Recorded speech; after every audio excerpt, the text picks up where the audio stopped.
At least ఒక 20-30 years నుంచి ఈ సోషల్ మీడియా ఆర్ఎల్స్ ఈ అవగాహన ఎప్పుడైతే మన విషయాలు పక్కన వాడికి షేర్ చేయడం మొదలుపెట్టామో పక్క వాళ్ళు చేసిన పంచాయతీ ఇది అని నా ఫీలింగ్. ఎగ్జాంపుల్, నువ్వు భర్త దగ్గర ఎందుకు తగ్గాలి, వాడు రెస్పాన్సిబిలిటీ అయితే నువ్వెందుకు చేయాలి అనే ఆడపిల్ల యొక్క తల్లులు ప్రత్యేకించి సిబ్లింగ్స్ ఫ్రెండ్స్ చెప్పడం, తను చేసుకుంటుంది, చేసుకోకపోతే ఎవడి కోసం చేస్తుంది, నీకు ఉద్యోగం అయితే చేస్తావు కానీ పిల్లల్ని చూసుకోవడం అది మగవాడి పనా అని ఇటువైపు రెచ్చగొట్టడం ఒక ఎత్తు అయితే సార్, ఈ అడగడం మన రిలేషన్షిప్ కాపాడుకోవడానికి మనం కాస్త తగ్గి ఉండటం, గొడవ లేకుండా ఒక రోజు గడపడం అనేది నెసెసిటీ అవ్వట్లేదు ఇప్పుడు.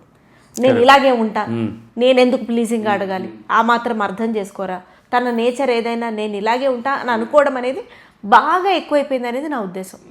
డిప్లొమసీ తప్పు కాదు మీరు చెప్పిన దాన్ని బట్టి చూస్తే, అంటే if I'm not putting in the right way please correct మీ.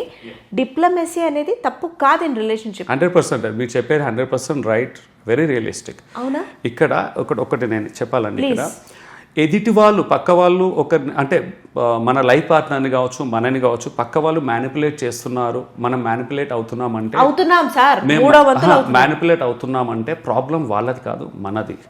ఎందుకంటే ఇప్పుడు అందరికి ఒకటే వాతావరణం అండి, అందరికీ ఇప్పుడు చూడండి ఎగ్జాంపుల్ తీసుకుందాం ఒకటి. ఇప్పుడు ఇదే ఆఫీస్లో అందరు పనిచేస్తున్నారండి, కొంతమందికి ఈజీగా జలుబులు వచ్చేస్తాయి, చిన్న ఇన్ఫెక్షన్స్ ఫాస్ట్గా వచ్చేస్తుంది. ఎందుకు వచ్చేస్తుంది? వాళ్ళ ఇమ్యూనిటీ కొంచెం వీక్ ఉన్నందుకు, వాళ్ళకి నిద్ర సరిగా లేనందుకు. ఓకే, వాళ్ళు కూడా మెంటలీ ఫిజికలీ స్ట్రాంగ్ ఉంటారు, ఒక లాస్ట్ 1 మంత్లో నిద్ర సరిగా లేదు, ఇమ్యూనిటీ వీక్ అవుతుంది, డైట్ హెల్తీగా తీసుకోవట్లేదు, కొంచెం ఇమ్యూనిటీ కాంప్రమైజ్ అవుతుంది.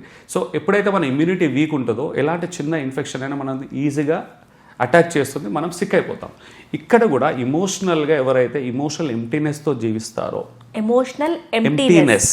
ఇమోషనల్లీ లైఫ్ పార్ట్నర్తో డిస్కనెక్టెడ్గా ఉంటారో, ఇమోషనల్గా డిస్కనెక్ట్ అవుతారో, ఇమోషనల్ వల్నరబుల్గా ఉంటారో, అలాంటి వాళ్ళకు ఇమీడియట్లీ అండి పక్క వాళ్ళు ఏం చెప్పినా ఇలా నాటుకుంటుంది, ఇట్లా మన వరి నాటు వేసినట్టు నాటుకొని ఇమీడియట్లీ బలపడుతుంది. ఇక్కడ తప్పు వాళ్ళది కదండి, మనలోనే ఉంది. ఎందుకంటే సొసైటీలో అన్ని రకాల మనుషులు ఉంటారు. ఇప్పుడు చెప్పే వాళ్ళందరూ కూడా చెడు అని చెప్పట్లేదు, కొంతమంది మంచి చెప్తారు, కొంతమంది చెడు చెప్తారు, కొంతమంది మంచి చెడు 2 చెప్తారు. సో మంచి చెప్పినప్పుడు కూడా మనం దాన్ని తీసుకోవాలి, చెడు వాళ్ళు చెప్పినప్పుడు మనం దాన్ని ఫిల్టర్ అవుట్ చేసుకోవాలి. ఆ వివేకం మనకు ఈక్యూ, ఇమోషనల్ ఇంటెలిజెన్స్లో, సెల్ఫ్ అవేర్నెస్లో మనం బిల్డ్ చేసుకోవాలి. పక్క వాళ్ళు మనం బ్రెయిన్ వాష్ చేశారని మనం గుడ్డిగా నమ్మేసి మన భార్య పైననో భర్త పైననో దాన్ని ప్రదర్శిస్తే నష్టపోయేది వాళ్ళు కాదు, మనం నష్టపోతాం, మన ఆరోగ్యం క్షీణిస్తుంది, మన బంధాలు బలహీనపడతాయి. ఇంకా గొడవలకండి ఇంకొకటి ఇంపార్టెంట్, ఒక చిన్న టిప్ అండి, మామూలుగా నేను మా కోచింగ్లో హీలింగ్లో చెప్తాను. బాగా గొడవ పడే వాళ్ళకి కొన్ని టిప్స్ ఇస్తాను. ఇది ఒకటి HALT హాల్ట్ టెక్నిక్ ఉంటుంది.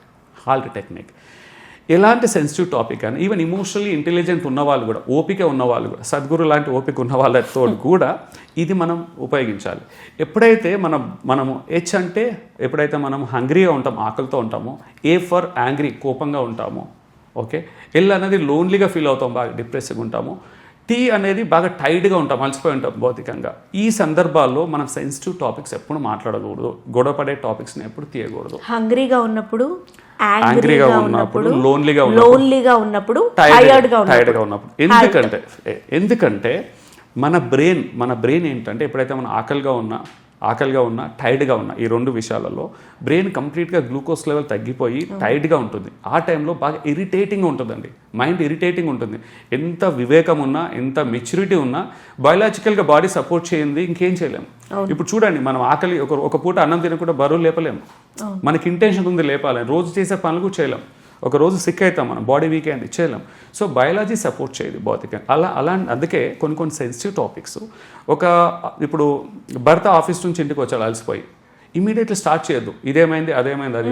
భార్య కూడా టైర్డ్ అయిపోయింది, ఇంట్లో హోమ్ మేకర్ కావచ్చు, బయట వర్క్ చేసినా కావచ్చు, బాగా టైర్డ్గా ఉన్నప్పుడు లేదా ఆకలితో ఉన్నప్పుడు తినే ముందు కొంచెం అదే ఇరిటేషన్ ఎక్కువ ఉంటుంది, ఆ టైంలో టచ్ చేయకూడదు. సగానికి సగం గొడవలు తగ్గుతాయండి. ఇక్కడ పాస్ సార్, భర్త ఆఫీస్ నుంచి వచ్చాడు, మీరు చెప్పిన హాల్ట్లో హంగ్రీగా ఉన్నాడు, most of the time thanks to the traffic also యాంగ్రీగా ఉన్నాడు, ఇవన్నీ మేనేజ్ చేసి టైర్డ్గా ఉన్నాడు. భార్య ఇంట్లో ఉంది, లోన్లీగా ఉంది, టైర్డ్గా ఉంది. ఈ హ్యాల్ట్ ప్రళయం అంటే అప్పుడు ప్రళయం అయితే 2A అనమాట. ఇప్పుడు డిస్ట్రక్షన్ అనేది 1+1 2 లెవెల్ 2x డిస్ట్రక్షన్ ఛాన్సెస్ ఉంటాయి, ఇంకా పాసిబిలిటీ ఎక్కువ ఉంటుంది. ఇక్కడ ఏమవుతుందంటే వీళ్ళిద్దరి మధ్యలో ఎమోషనల్గా డిస్కనెక్ట్ అవుతారు, ఒకరి ఎమోషన్స్ ఒకరు అర్థం చేసుకోరు. అక్కడ ఏంటంటే బయాలజీ ప్లేస్, న్యూరోకెమికల్స్ అక్కడ కార్టిసాల్ ఎక్కువ రిలీజ్ అవుతుంది ఆ టైంలో. స్ట్రెస్ హార్మోన్స్ అమిట్గాల ట్రిగ్గర్ అయ్యేసరికి కార్టిసాల్ ఎక్కువ రిలీజ్ అయిపోయి ఆ రోజే కాదు, అది మళ్ళీ హీల్ అవ్వడానికి, రిపేర్ అవ్వడానికి కొన్ని వారాలు పట్టొచ్చు, రోజులు పట్టొచ్చు. అది కూడా ఎఫర్ట్స్ పెడతాయి. ఇంకా చాలా వరకు ఏం చేస్తారండి, ఇక్కడ ఇమోషనల్ ఎంప్టీనెస్ అనేది మనం బిల్డ్ చేసుకోకూడదు. భావోద్విక అది ఏంటంటే వెలితితనం ఉంటుంది, భావోద్విక వెలితితనం, ఇమోషనల్ ఎంప్టీనెస్ అనేది. అది ఉన్నప్పుడే ఇంతకుముందు పక్క వాళ్ళు మ్యానిపులేట్ చేస్తారు. మనం కూడా ఎంత సక్సెస్ సాధించినా, లైఫ్లో ఎంత సాధించినా, ఉన్నతమైన పొజిషన్లో మనం కెరీర్ ప్రకంగా మంచిగా ఉన్న బిజినెస్లో కావచ్చు, ఉద్యోగంలో కావచ్చు, మంచి పిల్లలు ఉన్నా, మంచి అన్ని బాగిచ్చిన భగవంతుడు అన్ని బాగిస్తాడు. కానీ ఇమోషనల్ డైట్ అనేది మనం సంపాదించుకోవాల్సింది. అది షాప్లో డబ్బులు పెడితే కొనేది కాదు, ఏదో మన కౌంటర్లో వేసి సూపర్ మార్కెట్లో ర్యాక్లో వేసి తీసుకొచ్చేది కాదు.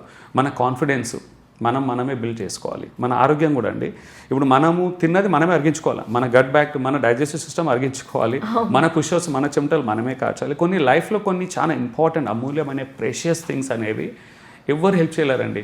ఎంత మంచి సపోర్ట్ ఫ్యామిలీ ఉన్నా కానీ, అమ్మ నాన్న సపోర్ట్ ఉన్నా, జీవిత భాగస్వామి సపోర్ట్ ఉన్నా, ఈ విషయాలు మాత్రం ఒకటి కాన్ఫిడెన్స్, ఇమోషనల్గా మనం ఫుల్ఫిల్ చేసుకోవడం. 80% ఆఫ్ ఇమోషనల్ ఫుల్ఫిల్మెంట్ అనేది మనలో మనమే జనరేట్ చేసుకోవాలి. జీవిత భాగస్వామి దగ్గర ఎక్స్పెక్ట్ చేయకూడదు. ఇది one of the biggest reason emotional ఎంప్టీనెస్కి. నేను పెళ్లి చేసుకున్నాను, నేను హ్యాపీగా ఉండడానికి, నా ఎమోషనల్ హెల్త్ హ్యాపీగా ఉండడానికి నా లైఫ్ పార్ట్నరే బాధ్యతురాలు అనుకుంటే మాత్రం, ఇక్కడ ఏంటంటే life is all about 70-30 rule అండి.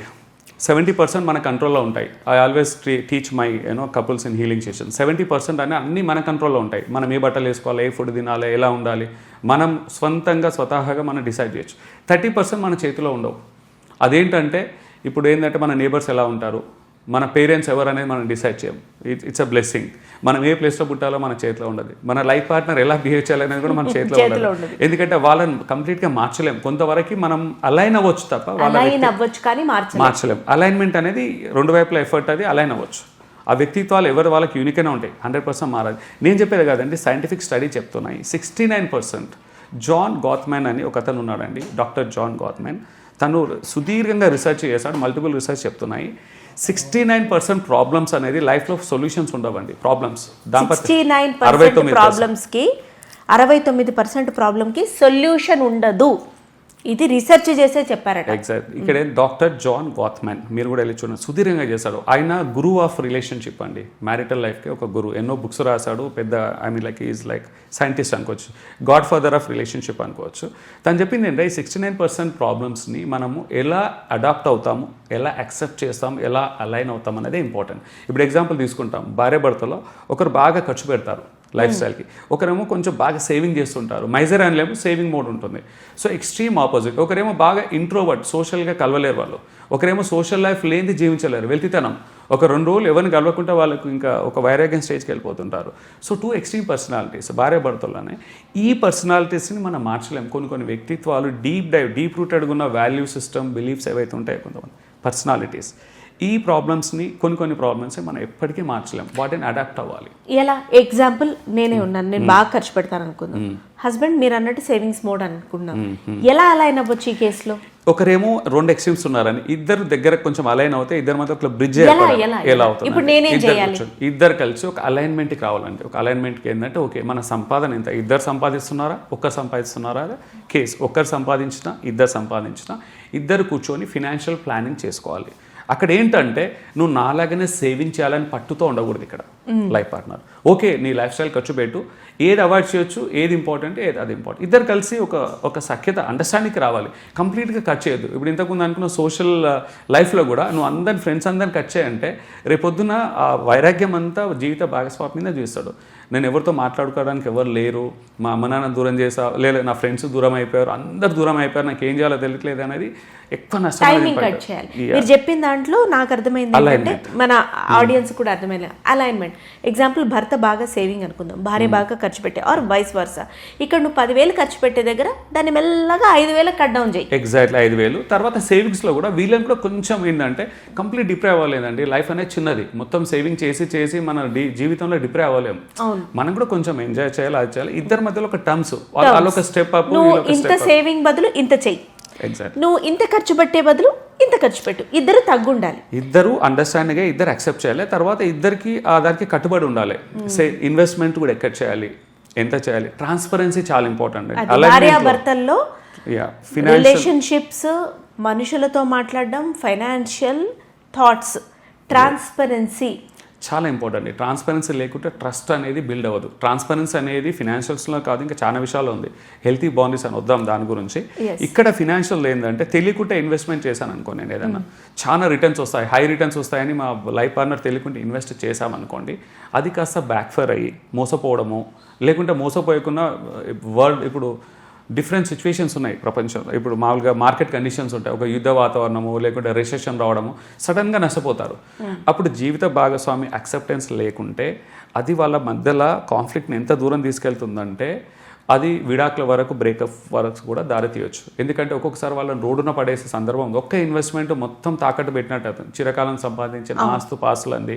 ఇప్పుడు అన్నిటికంటే బిగ్గెస్ట్ గొడవలు ఇమోషనల్ డిస్కనెక్ట్ అవ్వడం, ఫినాన్షియల్ రీజన్స్. ఈ 2 రీజన్సే పెళ్లి తర్వాత వచ్చే గొడవల్లో. సో ఇక్కడ ఏంటంటే ఇద్దరి మధ్యలో అండర్స్టాండింగ్, ఆ ట్రాన్స్పరెన్సీ ఉంటే, ఒకవేళ అలాంటి ఎక్స్ట్రీమ్ కండిషన్లో మన పెట్టుబడి నష్టపోయినా ఇద్దరికి ఓనర్షిప్ రెస్పాన్సిబిలిటీ ఉంటుంది. ఇద్దరం కలిసి చేశాం కదా అని చెప్పి ఏంటంటే ఒక బాధ్యత తీసుకుంటారు. ఇద్దరు కలిసి మళ్ళీ కష్టపడి వర్కౌట్ చేసి మళ్ళీ ఎదుర్కొంటారు దాన్ని, ఆ ప్రాబ్లమ్ని ఫేస్ చేస్తారు. లేదంటే నిందిస్తారు, నాకు చెప్పకుండా చేసావు, రోడ్లో పడేసావు అని చెప్పేసి.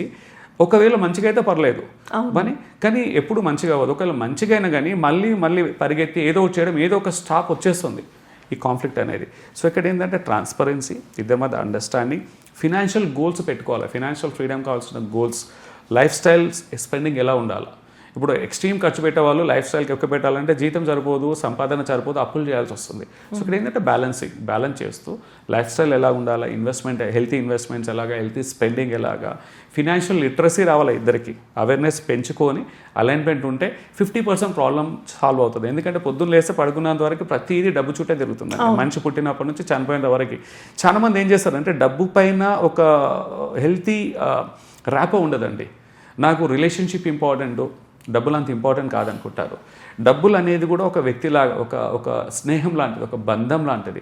ఇప్పుడు నాకు చిన్న ఎగ్జాంపుల్ ఇస్తాను. నా దగ్గరకు వచ్చే కపుల్స్కి ఎక్స్ట్రీమ్ ఉంటాయి ఐడియాలజీస్. అంటే డబ్బుల మీద ఎలాంటి ప్రిఫరెన్స్, ప్రయారిటీ ఉండదు.